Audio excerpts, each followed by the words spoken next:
Primero, muchas gracias a todos por haber venido y sobre todo gracias a Raiko, que se ha pegado un viajecito importante solo para estar con nosotros, o sea que súper agradecido. Primero explicar un poco, estaba anunciado que presentaba a Quique Martín, pero Impoderables, salud, estas cosas que pasan, está bien, pero no está aquí.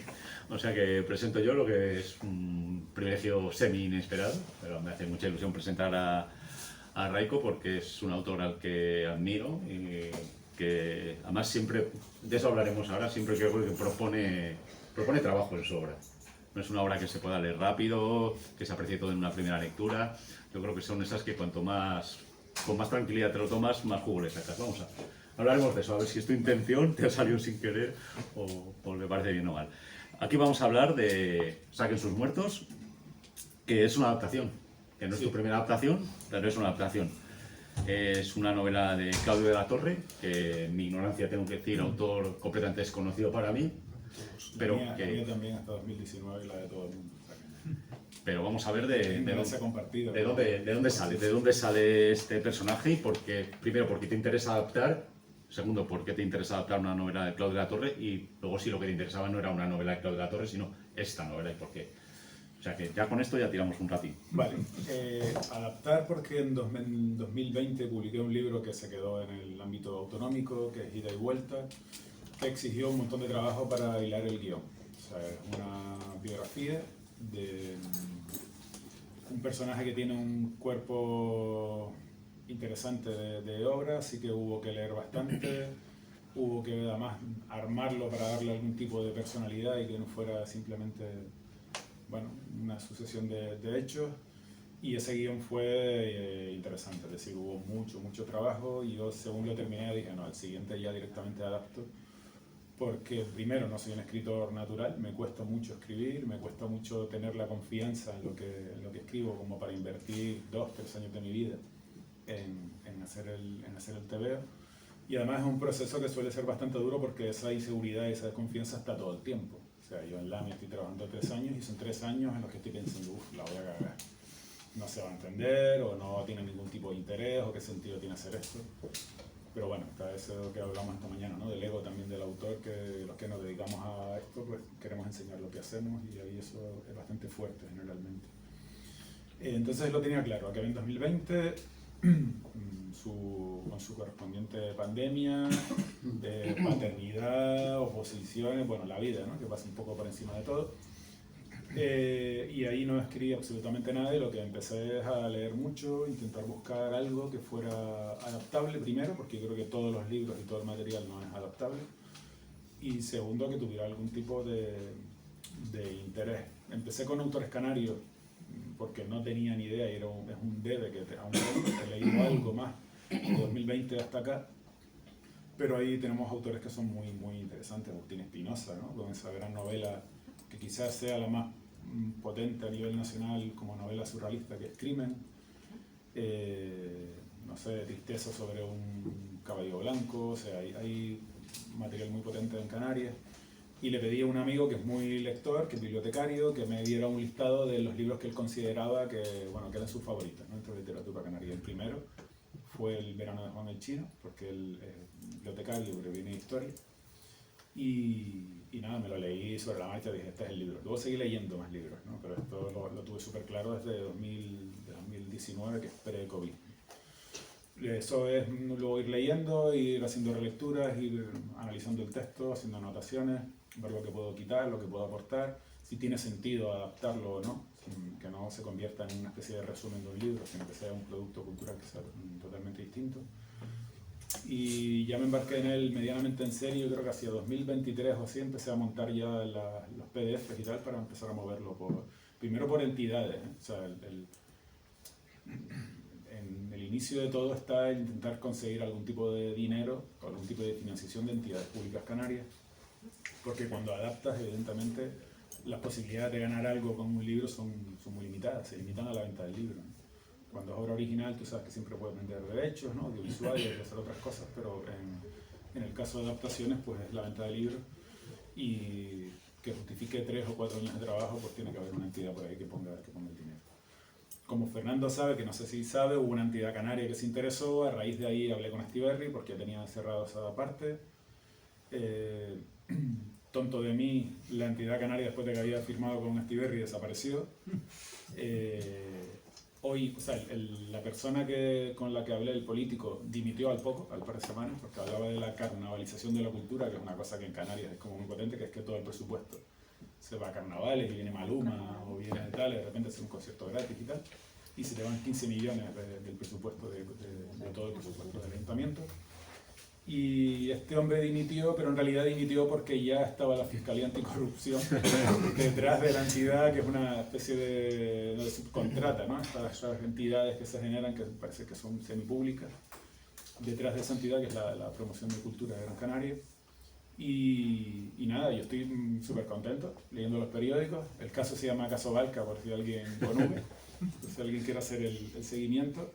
Porque lo estoy viendo caer uno por uno, ¿no? Entonces, como soy muy malo, soy muy malvado, entonces... pero sí, desaparecieron, entonces me quedé con el libro, ya estaba el compromiso hecho, ya iba a trabajar en él.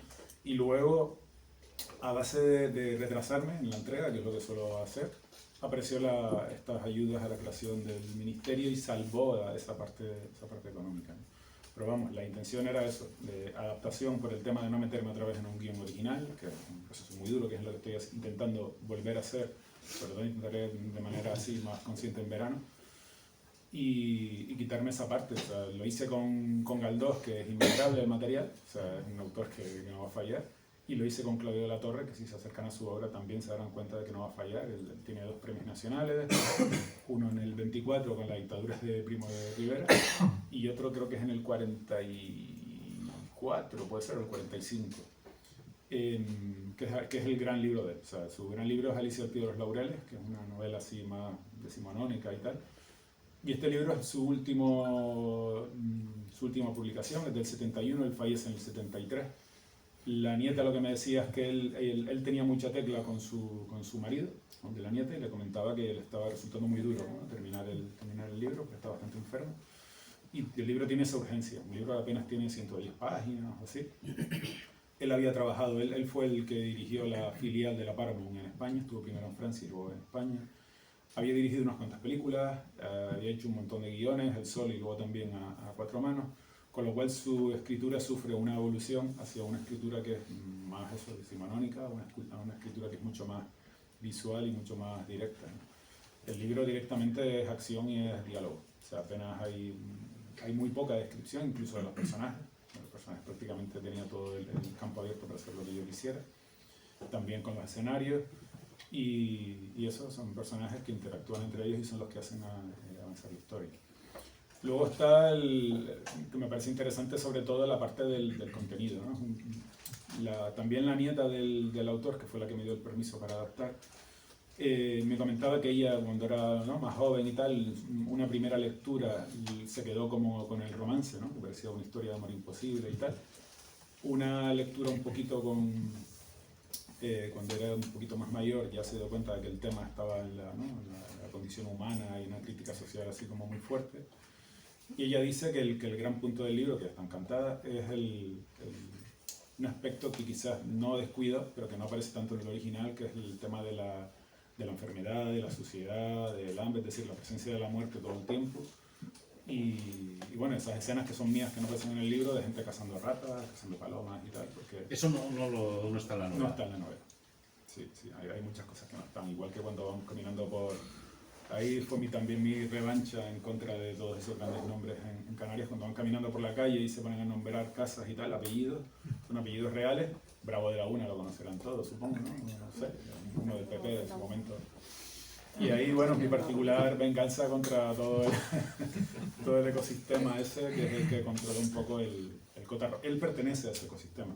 Es decir, si tú coges el primer apellido, que es de la Torre, y el segundo apellido, que es Millares, puedes hacer una genealogía de todo lo que sería la política y la empresa también, pero sobre todo la política y el ámbito cultural, ¿no? El más conocido quizás es Manolo Millares, el pintor, ¿no?, abstracto, que también es familia de esta... Y bueno, hasta Josefina de la Torre, Néstor, el pintor que hace nada tuvo, es su primo, el que hace nada tuvo una exposición en el Reina Sofía, pintor simbolista, surrealista, muy potente. Miguel de la Torre, que es el arquitecto, el gran arquitecto regionalista en Canarias. Es decir, ahí se mueve, y él, bueno, sale un poco de eso y hace esa crítica como muy fuerte contra todo. Bueno, de hecho me comentabas que él está por generaciones, es de la generación del 27, aunque al no ser poeta no sale. Y su hermana es también que se la empezó a reivindicar ahora también. Sí, la hermana, o sea, a la hermana la conoce todo el mundo en Canarias porque tenemos una especie de premio que es el Día de las Letras Canarias, que es que todos los años nombran a un escritor o escritora, y entonces todo el año se le hacen homenajes, ¿no? Entonces Josefina de la Torre ya tuvo el suyo, además tiene una biblioteca con su nombre, un instituto, tropecientas calles y tal. Sin embargo, Claudio de la Torre no lo conoce nadie. Y no tiene instituto, y no tiene Día de las Letras Canarias, pese a que por relevancia entre sus coetáneos y por premios y porque fue el único escritor canario que realmente se dedicó a la escritura exclusivamente, porque el resto tenían otros oficios, probablemente sea el más relevante después de Galdós. Está Galdós y está Claudio de la Torre, ¿no? En relevancia. Está desaparecido primero porque al hombre no le interesaba la promoción, no estaba por ello, estaba por la escritura. Y segundo también probablemente porque se fue bastante pronto, pero más pronto se fue Galdós, ¿no? Y todo el mundo lo reivindica. Galdós casi un poco adolescente cuando marchó a la península. Entonces, pues bueno, yo no alcanzo a entenderlo porque además no es un autor que sea especialmente incómodo. Ya ves que le dieron un premio nacional con el autor de la Primo de Rivera y luego en posguerra. O sea, no es...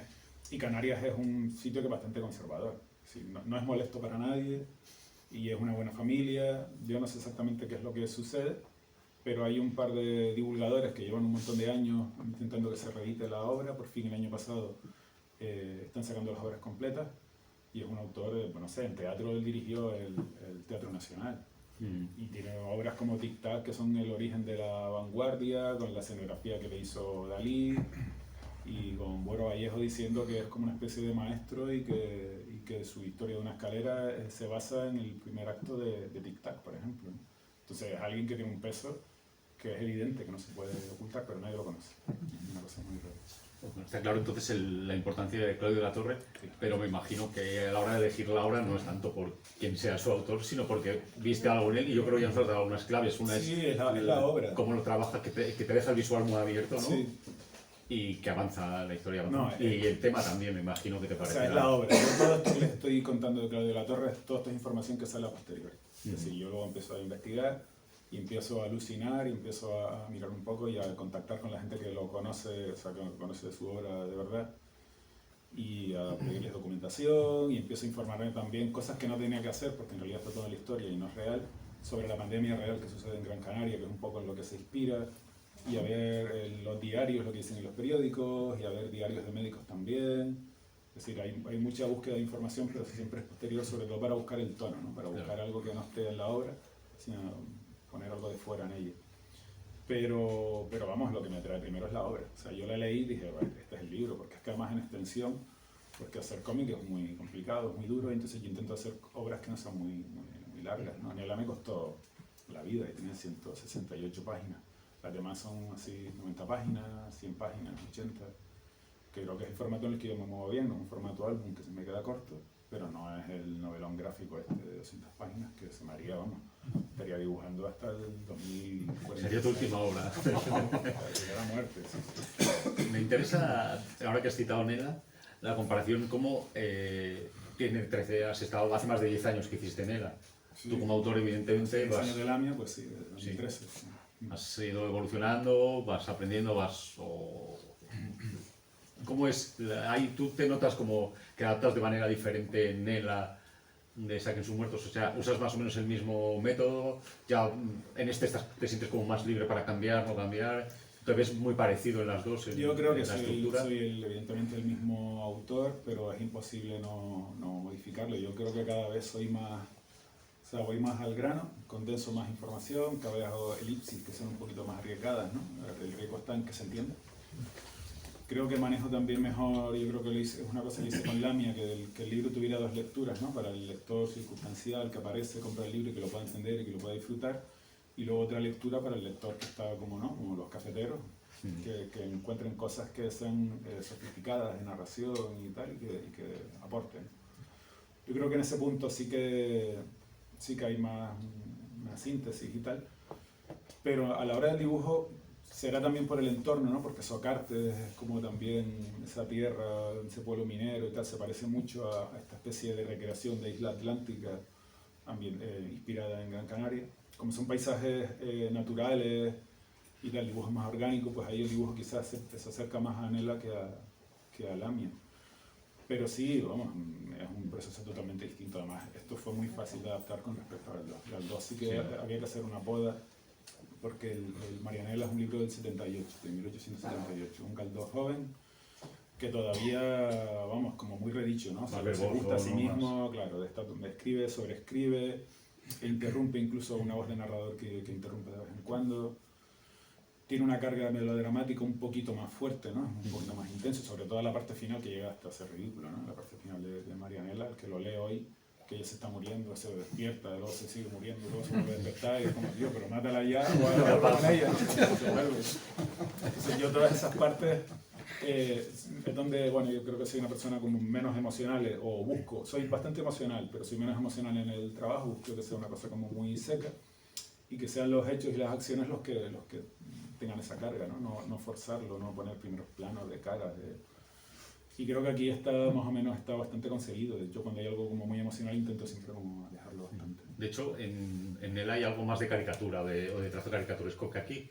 Sí, aquí es una mezcla entre, claro, aquí la parte esa de abstracción más geométrica que tiene Lamia todavía aquí tiene un peso considerable. Claro. Entonces es una especie de mezcla.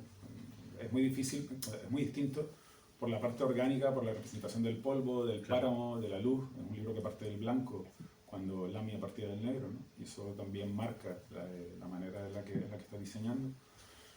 Y bueno, lo he comentado en otras entrevistas también, el tema de tener siempre el horizonte, ¿no? La línea del mar le da toda una horizontalidad que te ayuda a componer. Sí, pero incluso los personajes aquí juegas mucho, o sea, hay una abstracción en los personajes, evidentemente, pero hay cierta forma, más, la expresividad en los personajes está más, por ejemplo, cuando están muy enfermos, pero en los demás yo creo que hay como una contención, no sé si muy buscada, ¿no? Sí, intento trabajar con máscara. Claro. Sí, la gran máscara era Laia de Lamia, que es como una muñeca, ¿no? Sí, no expresa nada en ningún momento, ni siquiera cuando está haciendo cosas ahí como muy radicales. Y en este caso pues tiendo hacia ese punto también, porque es que yo intento no utilizar primeros planos y trabajar con las expresiones faciales porque no son actores. No estamos hablando de cine, es un lenguaje totalmente distinto. Eso es una cosa que me interesa mucho hablar. Primero, luego hablaremos de cómic y no cine, pero también me interesa cuando hablas de que tratas de quitar que el lenguaje, que haya como una segunda lectura, pero por mucho que depures el lenguaje, por mucho que haya elipsis muy categóricas, muy bruscas incluso, podemos decir, es un libro que siempre, o sea, puede exigir al lector, pero también trabaja para el lector. Es decir, esa primera lectura, me dicen, tengo media hora para leerme, me lo voy a leer rápido y no tengo que decir que pillo todo porque es imposible, y ni en la segunda lectura leyéndolo lento. Pero no hay ese de me he perdido algo, dónde va, qué ha pasado aquí. Eso yo creo que estás siempre juegas a favor del lector. Sí, el libro tiene una primera lectura muy amena, igual que lo tenía Lamia. Es decir, es un libro que funciona muy bien. La primera lectura del que no es lector de cómic generalmente lo que hace es va de bocadillo a bocadillo, ¿no? Es como, lo demás es como un poco secundario, le echas un vistazo por encima, pero no le prestas la atención que tienes que prestarle a la información visual porque no estamos acostumbrados, ¿no? Estamos recibiendo más información visual que nunca. Sin embargo, ya no sabemos leer información visual. Claro, una cosa que es un poquito más compleja, ¿no? Más allá de un TikTok. El ir de bocadillos a bocadillos es como cuando estás con la peli puesta y no estás más que oyéndola. Claro, sí. Ir de bocadillos es el sinfín. Correcto, eso es bueno, yo lo he comentado también en el trabajo, ¿no? Cómo ha cambiado también el cine o incluso en las series, ¿no? Tú pones una serie y parece que es un podcast. Claro. Yo me pongo a trabajar y si estoy viendo cualquier cosa, si de repente hay un escenario muy bonito, pues puedo levantar la vista, pero el 80% del contenido es texto, ¿no? Información oral. Y en este caso, pues hay una información oral que yo utilizo solo cuando no me queda otra, o sea, cuando no hay otra manera de transmitir esa información, entonces trabajo el texto. Pero yo todo lo demás siempre intento que sea mudo, vamos, eso es algo que yo vengo haciendo desde Sordo, ¿no? En Sordo yo creo que ese libro me marcó bastante en ese sentido, y pues mira, esta es la parte que a mí me Me interesa que es la narración visual y que se entienda. Entonces es un libro que te lo lees en nada. Y el que solo se va a quedar ahí va a decir, coño, 17 o 18 euros. Tirado, que esto me acaba de ir. Me acabo de... El cine me hubiera, ¿no? Claro. 1 hora y media, 2 horas, porque ya no hay películas de hora y media, o 3. Y me costaba 6 euros, ¿no? Te pones a hacer ese cálculo así un poco. Pero creo que mis libros son libros de volver ahí. Sí. Son libros también que son interesantes para los autores. Tengo... Autores de autores, ¿no? Claro, la frase esta te pasa bastante, ¿verdad? Pero luego yo creo que es un libro que se lee bien. A mí me interesa que la lectura sea fluida. En el momento en el que te paras en la lectura, estás haciendo mal el trabajo. Claro. Pero eso que dices de cortar, incluso en los diálogos tratas de jugar un elipsis, de cortar todas las palabras que puedas, ¿no? Yo creo que se nota que el juegas cómic es condensación. Sí. O sea, la base del cómic es concentrar información, es condensarla. Entonces meterlo en unas cajitas, ¿no? Y intentar que cuenten lo máximo con lo mínimo. Yo lo hago incluso con el dibujo, o sea, que utilice el blanco y negro, que sea analógico y tal, es que mi relación con el dibujo pues sea física, sea como incluso infantil, ¿no? Como un niño que le da un lápiz, un papel y se pone a hacerlo. Y eso es en lo que yo creo. Claro. Sí, ese es el oficio y parte de ahí pues lo mismo intento hacer con mi trabajo, que sea como muy pulcro y que lleve mucha información en poco espacio. Hablamos también de estas novelas gráficas, ¿no? que tienden hacia el manga, ¿no? Porque se tiran en el tiempo y tienes una historia que son de 80 páginas y de repente tienes 250, ¿no? Te das cuenta de que es una... Tú podrías hacer la director cut de esa con unas tijeras fáciles y todo. No vamos a decir cuál, pero algunas nos las dejamos en la octava un montón parte. de obras. O sea, hay una obra que convirtió eso en moda, o en la manera que había que hacer ese concepto de que es la novela gráfica. Y hay mucha obra coetánea a esa, un poquito unos años posteriores, que vamos, lo coge una tijera y lo convierto en una grapa de 24 páginas. Bueno, ya no vamos solo al esto, vamos ya a la narración. Hablamos antes de que muchas veces habla de cine, esto es muy cinematográfico, y yo cada vez que oigo eso es como se muere un gatito, ¿no? Digo, en el cómic no tiene por qué ser cinematográfico. Yo entiendo que hay recursos que vienen, si vamos, lo típico desde cuando se impuso el estilo Caniff de narración, de usar planos muy cinematográficos, pero ya en la previa, y que yo creo que se está recuperando, ya, o sea, desde los 20, los 30 hay otros tipos de narraciones. Yo creo que hay una serie de autores que habéis, no sé si mirado hacia atrás o mirando vosotros vuestro propio trabajo, habéis intentado, o influencias más coetáneas, saliros un poco de eso, ¿no? Hablábamos antes de que gente solo lee los diálogos. Si la gente que solo lee los diálogos, si se fijara en páginas tuyas de diálogo, diría, coño, aquí no es plano contra plano, ¿qué me está haciendo? ¿Que me está enseñando una mano? ¿Que me está enseñando? Sí, y ahí está la elipsis también. Aquí pasa muchas veces que va a haber una conversación y entonces se corta la conversación y pasas directamente como al resultado, ¿no? Y en el resultado empiezas a entender qué es lo que se habló, ¿no? Por ejemplo, la escena final en la que el protagonista le hace un encargo a aquel que saca del agua y tal, que es que tiene que ir a hablar con la chica para Entonces directamente dice, ¿de qué se trata el encargo? Y ya la siguiente escena es el tipo tumbado ahí cogiendo el sol, esperando que llegue con el resultado. Entonces no hace falta hacer la pregunta. Entonces es forzar los límites para que la cosa se entienda, pero llevarlo un poco a ese punto. Y en cuanto al lenguaje, ten en cuenta que el lenguaje del cine, el origen está en el cómic. Es decir, el cine era una cámara puesta y gente saliendo de una fábrica, hasta que Winsor McCay empezó a definir lo que son los tipos de planos. O sea, yo por ahí no soy tan radical o tan talibán en cuanto a estos lenguajes de cine, estos lenguajes de cómic. Yo creo que No, siempre te quiero decir que es más amplio el de cómic que circunscribirlo a los planos del claro, cine, claro. Que claro. como parece que está guay si has usado solo los planos. Y nosotros nos tiramos piedras sobre nuestro propio tejado cuando hablando del cómic empezamos a hablar de storyboard, por ejemplo, ¿no? Que es algo más relacionado con publicidad y con cine y tal. Nosotros hacemos una previsualización, como quieras hacerlo, o un boceto o algo así, pero traernos conceptos de otro medio no creo que sea tampoco la mejor de las ideas porque confunde, ¿no? A la larga todo el mundo lo utiliza y parece que es lo normal. A mí me interesa el cómic, pero incluso diría que, no sé, ahí estamos hablando, sí, Dick Tracy, me flipa Herriman, sí, un cómic que tiene una síntesis y que tiene un lenguaje que es radicalmente distinto, ¿no? El White Boy, no sé, ahí... Es la del indio, o sea, sí, el vaquero, esta. Sí, José lo había hace poco una edición y es que no sabía ni que existía, eso me parece flipante. Claro, eso es flipante, sí. Sí, entonces ahora se están reeditando esta editorial Sunday Press, creo que se Sí. llama, ¿no? El Peter Marés, ¿qué tal? Está trayendo un montón de material. Bueno, y tenemos en castellano, Diablo está sacando cositas, no todo lo que hay, pero ya está empezando a publicar material Sí, clásico, yo está eso una cosilla. casi que prefiero quedarme con la... porque hay un trabajo de rotulación Claro. que tiene un valor, como bueno, como estamos hablando ahí de ver las pelis dobladas o sin doblar.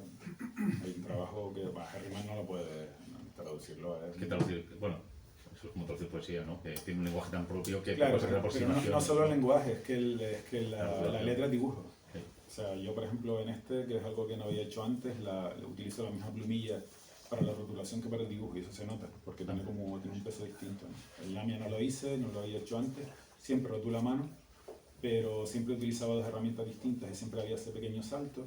Y en este utilizo la misma plumilla, a veces me juego malas pasadas con el tamaño, que es una plumilla que está bastante reventada, pero funciona porque le da homogeneidad y porque sobre todo si estoy construyendo a partir del blanco tengo que tener en cuenta que el bocadillo va a tener un peso específico mucho mayor que si trabajo con el negro. Entonces componer una página, componer una doble página en la que vas a tener un bocadillo, tienes que tenerlo muy en cuenta porque se te van todos los pesos. Eso fue una de las dificultades y uno de los retos interesantes. Siempre intento que haya algo en lo que fijarse, algo en lo que a la hora de trabajar, ¿no? Para que me suponga algo estimulante, porque yo soy una persona que tiendo a hacer el proceso lo tengo como muy marcado, entonces no empiezo una parte hasta que no termino perfectamente la anterior.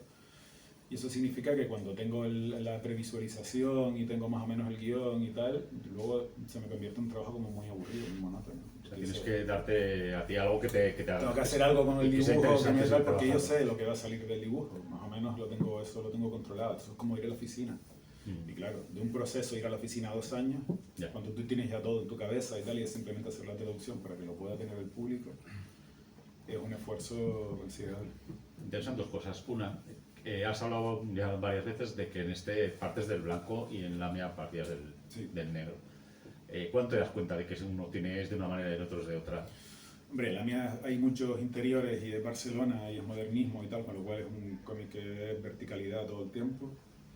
Y en este, pues yo creo que desde el principio. O sea, es algo muy natural, ¿no? Cuando empiezas a plantear la primera escena que empiezas con una visión como muy alejada y te vas acercando, incluso el bocadillo, no sé qué es lo que está pasando, ya directamente parte del blanco, ¿no? Y luego hay muchas escenas que son nocturnas y hay mucho interior y tal, eso es evidente, ¿no? El libro no es todo blanco, ¿no? Pero sí que se tiene que ver la medianía, se tiene que ver mucho páramo, ahí tenemos, no es como aquí, ¿no? Y el bus y esto, es un vergel, ¿no? Es el desierto, de hecho, la portada parece una novela de los 70, ¿no? Sí. Bueno, tiene algo de western, del oeste, sí, tiene algo de western, ¿no? Una horita del oeste, así, setentera o así. Hay un duelo y todo. En ese punto. Claro, el cardón es el endemismo de Gran Canaria. O sea, cada isla tiene una planta endémica, la nuestra es el cardón, que es esa que aparece ahí, que nosotros tenemos la zona cardonal Tabaibal, es toda la medianía de la isla, y es ese paisaje seco que es el que prima, ¿no? Y por eso ahí tenemos un Sioux City, se ruedan un montón de cosas, el zorro, o sea, fue lo último que se rodó, ¿no? Que lo hizo Sequoia para Netflix. Y bueno, eso, en terreno baldío, polvo, 3 plantitas, y luego siempre la presencia del horizontal del mar. Claro. Has hablado antes de que eres como muy rígido en la estructura a la hora de hacer la obra. Sí. ¿Cuál es más o menos? ¿Qué paso? ¿Cómo lo haces? ¿Haces un guión técnico escrito? ¿Luego haces una planificación de viñetas? Depende del trabajo. Y eso es otra de las cosas que siempre intento cambiar para no aburrir. En este en concreto. Y porque estoy investigando, es decir, yo considero que no soy un escritor. Yo soy alguien que como no soy muy rata y no quiero compartir el dinero, se hace duro trabajar mucho tiempo en una historia que no es tuya, que no sientes que sea del todo tuya. Entonces, pues bueno, tengo que acabar escribiendo y tengo un par de libros así con material original. Por ejemplo, el Lamia lo hice directamente, yo notaba que si me ponía a escribir a mano, me ponía a hacer dibujitos. Es decir, estaba escribiendo y pensando ya en la planificación de la página. Claro, tienes una imaginación visual y te podía, claro, ¿no? y me daba la sensación también de que siempre me llevaba al mismo sitio. O ¿sabes? Que la cabeza directamente te va a llevar a esto es lo que sabes hacer y esto es lo que de manera inconsciente. O sea, O sea, querías posponer el dibujo a ver qué te obligaba lo escrito, ¿no? A dibujar. Sí, yo me senté y me ponía a escribir. Yo más o menos tenía claro qué es lo que tenía que suceder, estaba con determinadas escenas, había hecho todo el trabajo ese de los manuales de guión, de una escaleta, de ponerte las piecitas, colocarlas, todo ese trabajo que es el teórico, el que se supone que tienes que hacer, que para aprender a esto me leí 350.000 manuales y como resultado es el sin título, que es esa historia que claro. es una historia que pide de trinchera, en la que luego hay dos personajes que la trinchan, ¿no? Que están ahí como desmenuzándola y tal, y todos esos productos de leer 300.000 manuales.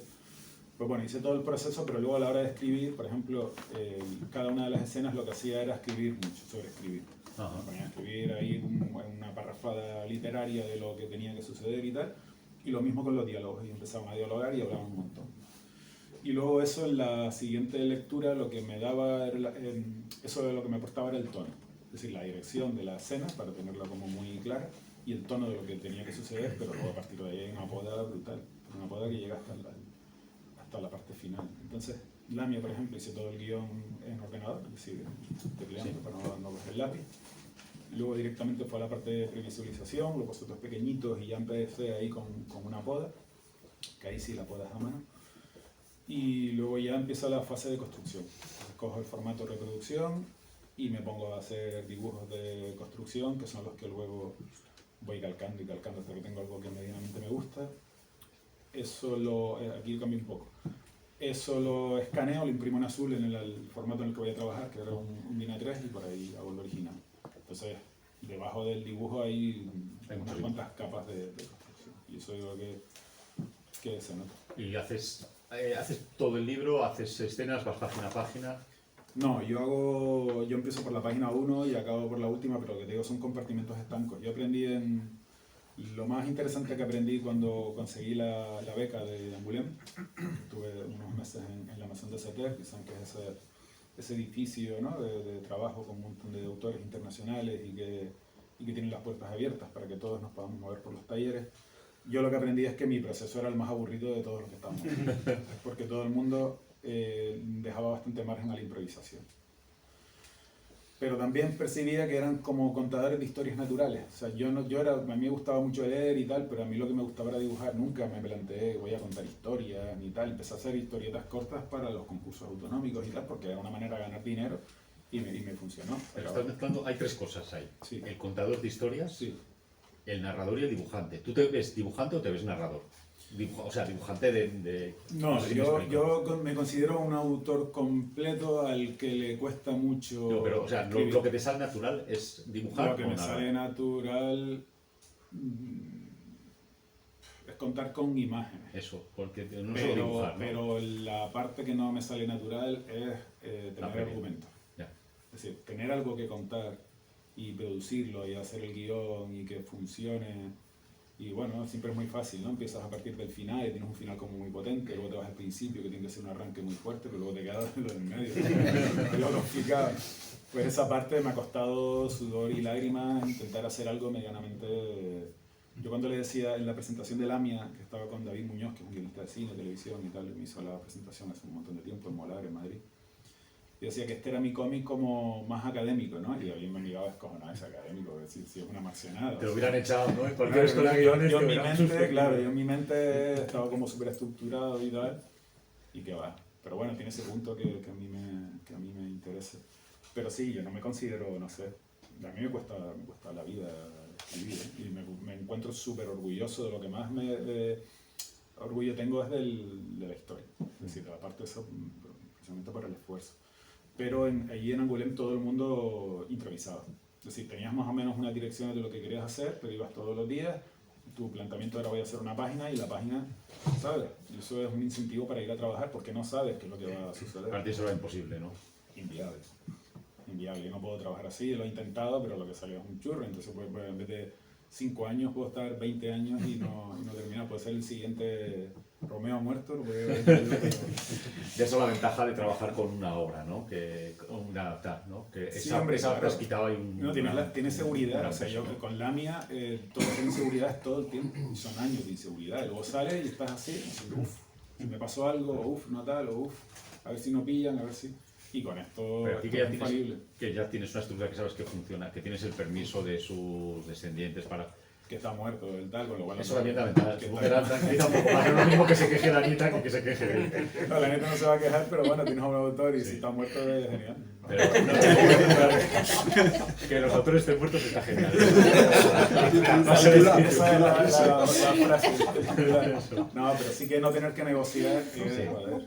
Sí. Pero lo que te quiero decir, esto te da una libertad que la has aprovechado hasta cuando. O sea, es decir, yo me voy a leer, ya me has picado, me voy a coger la novela y me voy a leer, me voy a ver muchas sorpresas. No, es bastante fiel. Es bastante fiel incluso en extensión. Se parece mucho, mucho como lo era Nela también. O sea, Nela tiene la esencia, es una cosa distinta. Pero en Nela está el libro. O sea, y está el contenido. O sea, yo soy muy respetuoso. O sea, si lo voy a coger es porque es bueno. Claro. Y si es bueno no lo voy a destruir. O sea, voy a hacer algo que sea una especie de homenaje, traducción a otro medio, que no sea no sé, algo que es un resumen, ¿no? Que simplifique el trabajo del Sí. autor, porque eso tampoco dignifica mi medio. Sí, hay veces que lees adaptaciones que dices, para esto me leo el resumen en la Wikipedia. Sí, bueno, esas adaptaciones las tiene de todo. Y eso había que evitarlo de todas maneras. Pero, por ejemplo, tú decías aquí que había la escena de la caza de ratas no estaba. Sí, Pero claro, cuando explicabas cómo era el libro, que era muy de acción, muy de diálogos, poca Sí. descripción, en el cómic es físicamente imposible que no haya descripción. Porque por ontología, por cómo es un cómic, ¿no? La descripción Claro. está implícitamente Claro, dibujo. todo eso es documentación. Entonces ahí sí que hay un trabajo tuyo que tienes que hacer. Y la escena esa de las ratas, que podía no estar en la novela, sí engancha bien con esa parte descriptiva que en la novela puedes prescindir de ella, pero aquí por los ritmos, por la Sí, narrativa. la escena de la rata también tiene un sentido dentro de la historia y es el mapa, un poco de la historia, el diagrama. La historia está siempre en alto, pasan muchas cosas todo el tiempo y justo antes de los capítulos que vienen después de la escena de la rata, que es una escena que es mucha calma, ¿no? Él va caminando, lo tenemos de fondo y entonces vemos en primer plano cómo van sucediendo determinadas cosas, ¿no? Es una escena muda en la que te presenta cómo es ese escenario y cómo se vivía ahí. Pero es una escena que transmite como mucha calma, es la calma antes de la tormenta. Y eso en el libro tampoco está.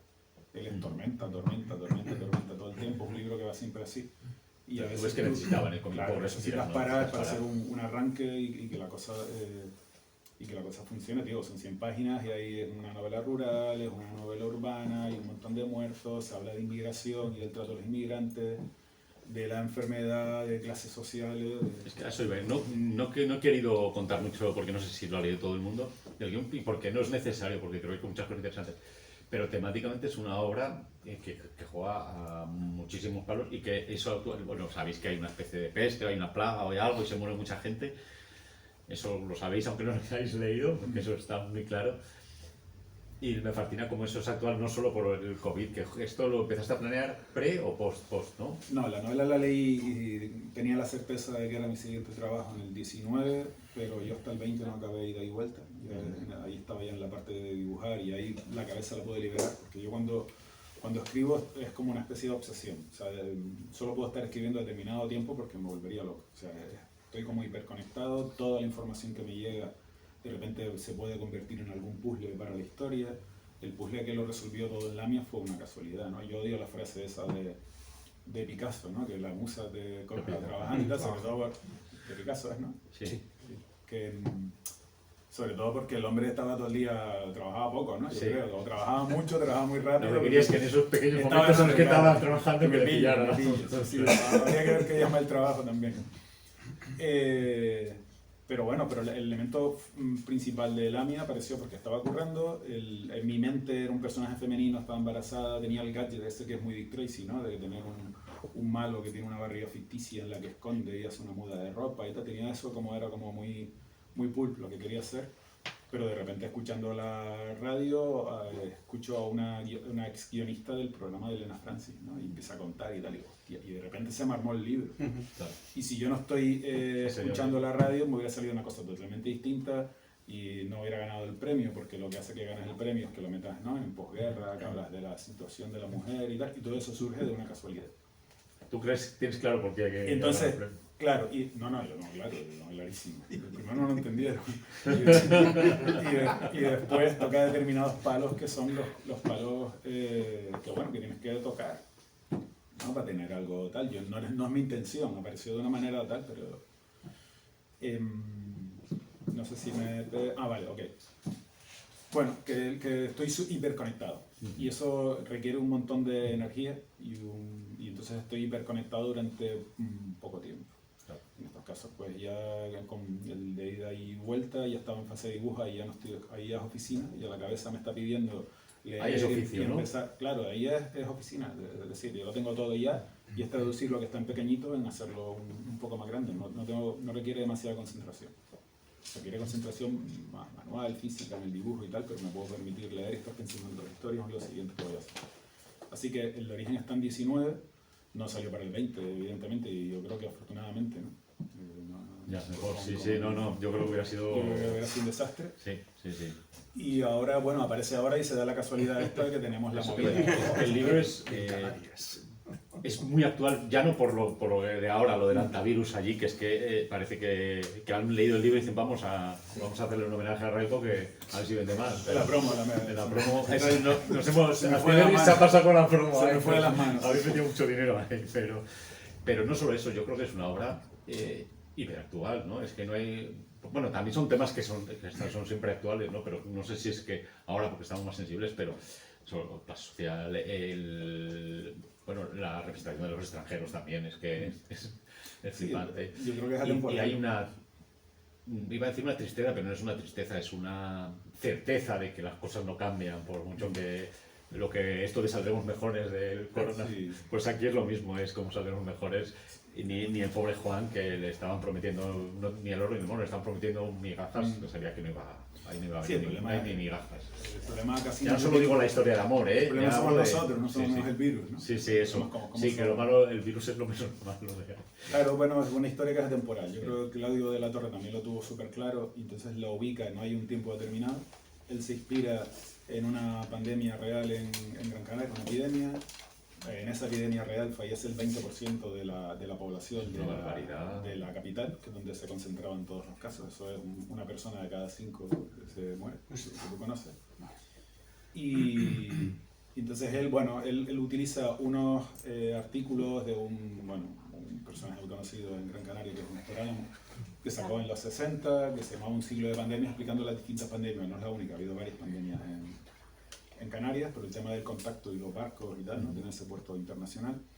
Entonces es una ficción que parte de una ficción, pero a Claudio en realidad lo que le interesa son los elementos que tiene. Es decir, no le interesa primero meterla en Gran Canaria para que no fuera localista, sino fuera más universal.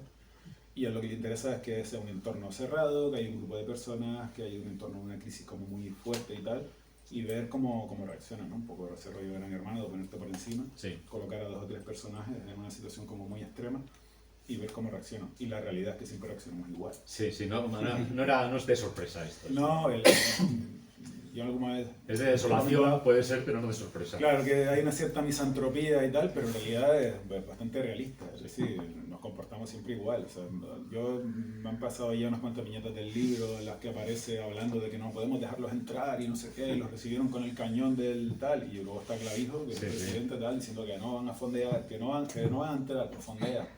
Que va una lancha, que no sé qué, y los del puerto están diciendo, los aviones ya puestos. Los del puerto diciendo que la entidad portuaria, que se ponen todos en huelga, que no va a haber nadie allí, que no sé qué, que va a hacer una manifestación. Al final es todo un poco lo mismo. Así que si quieren que les spoileen un poco lo que va a pasar ahora. Sí, aquí pone cómo acaba. Bueno, llevamos un buen rato y supongo que queréis firmas, y además tenemos vinito, por cierto, que lo sepáis. Si alguien tiene alguna pregunta, si alguien tiene algún comentario, lo dejamos para cuando esté firmando y le comentáis, pero si alguien tiene alguna pregunta es el momento. Vale, yo tenía una pregunta. ¿Cómo buscar lo que has dicho de podar y eso? ¿Cómo buscas el equilibrio entre, pues eso, ser fiel un poco a la obra y también pues dejar tu impronta, ¿no? Que no sea una fotocopia literal? A mí me parece como bastante complicado como autor, pues eso, buscar ese equilibrio. Claro, al final eso es intuitivo. O sea, tú tienes unas determinadas cosas que te gustan y esas cosas determinan tu manera de contar y cómo lo vas a contar también. Y bueno, pero hay una intuición. Lo primero es la lectura, es decir, como comentaba antes, yo intento que mi material funcione a dos niveles, para dos tipos de lectores, y que los dos encuentren algo. Entonces la claridad es lo primero. Para mí, la condensación también, diría que es lo segundo, si no lo primero. Y a partir de ahí, pues, luego el feeling que tenga y lo que quitas y lo que crees que es relevante y lo que es menos relevante y tal, ya eso es intuición pura y dura. Y habría para una tesis y cada autor te haría una tesis totalmente distinta. Entonces, bueno, lo que tú leas y lo que a ti te interesa es lo que se va a acabar traduciendo, va a acabar traspasando a tu material, a lo que genera. Así que lo que a mí me gusta, pues, está un poco ahí. Pues... Sí. Si puedo hacer una. Sí. Bueno, no sé, es que es periodista, ¿eh? No sé yo si lo dejo. Bueno, venga. No, es una sensación que a mí me ha producido la lectura de este cómic. Estaba leyéndolo y, a ver, Juan el Chino es el típico antihéroe que se ve obligado a hacer heroicidades, pues porque está allí y considera que tiene que hacerlo. Pero a mí en algunos momentos me ha recordado, me vas a decir si está bien esa asimilación que hago, su manera de comportarse, su manera de enfrentarse, de tomar decisiones, a Corto Maltés. Sin el viaje que tiene Corto Maltés. Ahora es cuando quedo súper mal, porque además mi hermano es muy fan de Corto Maltés. Pero tú no lo... Y yo he leído cero de Corto Maltés. Es que esa manera de desenvolverse, de enfrentarse a las situaciones, de actuar rápido, con decisión... Sin excusa para decir que no... Claro, sí, igual que a veces me dicen, no, te parece un montón a Tardí y cero Tardí también. Entonces, hay autores por ahí que yo no sé, en Corto Maltés en su momento intenté leer y tal, y sí que tiene ese rollo del paseante y tal, que a mí me sacan un poco de lector, entonces no. Yo sé que lo que digo es como, vamos... Ponemos pitidos luego. Para repetir, vamos a cortar antes de esta pregunta. Pero Juan el Chino es un personaje interesante. Es un personaje que tiene mucho contacto con la población inmigrante, ¿no? Está Ibrahim el Moro, que está por ahí, tiene mucha relación con los chinos. Luego tiene esa moral ahí, como, ¿no? Que de la calle, esa especie de ética que hace que sea un personaje santillero, que lo estás comentando. No tiene ni siquiera apellido, no tiene familia, sino es alguien que tal. Y es interesante, yo pienso luego la comparación con la representación de la pobreza de Galdós, por ejemplo, ¿no? Esta es más del régimen, ¿no? De que personajes pobres, ¿no? De Santa Teresa de Calcuta, ¿no? Que los pobres heredaron las tierras, como muy positivo y tal. Y Galdós era lo contrario, ¿no? Galdós lo que te decía es que si tú vives en un entorno miserable vas a ser un miserable, porque para sobrevivir en ese entorno tienes que serlo, ¿no? Entonces es esa lectura que él no tiene, por eso te digo que no alcanzo a entender porque no tiene esa visión crítica. Lo normal es que si tú no tienes nada y tal, cuando la gente que controla la ciudad se manda toda a mudar, pues tú arrases allí con todo, ¿no? Porque sí, lo que hace es asumir la situación y enfrentarse a ella para intentar acabar lo mejor entonces posible. Que alguien así de repente tenga esa ética tan fuerte de ayudar al enfermo y de apoyar al tal y que sea el nexo de conexión y que se implique en la ciudad por migajas, como comentaba antes Fernando y tal, pues tiene ese punto que bueno, que sí que es como muy bonito y tal, y que hace que te vincules con el personaje, pero sí que tiene una visión como muy blanda. Estamos viendo, ¿no? Los que son más crueles con la inmigración son los pobres. Es decir, pobres contra pobres y empleados votando lo mismo que vota la patronal. Entonces uno de los dos se tiene que estar confundiendo. Y sabemos quién es. Claro, bueno, sí, sabemos quién es, pero ellos no es consciente porque es como muy visceral. Lo tenemos ahora, que estuvimos hablando también con toda la movida que está pasando con lo de... Es como, son mensajes muy simples, son todos mensajes falsos y que van a las tripas, no van a la cabeza. Y yo creo que el sistema educativo también tiene mucho que ver con ello. Vamos a entrar. Bueno, pues muchas gracias por haber venido. Raico, ha sido un verdadero placer. Gracias. Y ya sé que queréis dibujitos.